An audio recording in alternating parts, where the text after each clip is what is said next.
Alright, so you need a flathead screwdriver. You're basically just going to pop off all these clamps on the sides here.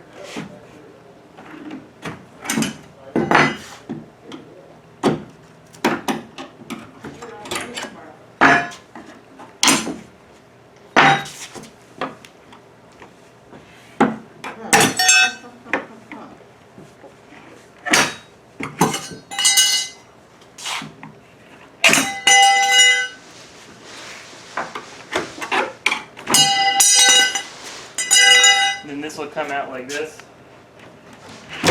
And you can basically just drop it down to the ground here and keep it on here and use it as a ramp.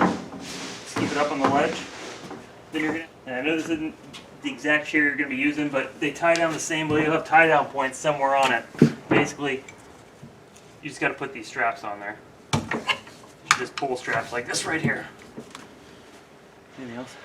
Alright, so this is basically the chair you have. What you want to do to get it in, probably take off your headrest, create some more space up top. And then if you have to, see if it fits first, but you can recline it if you need to get it in.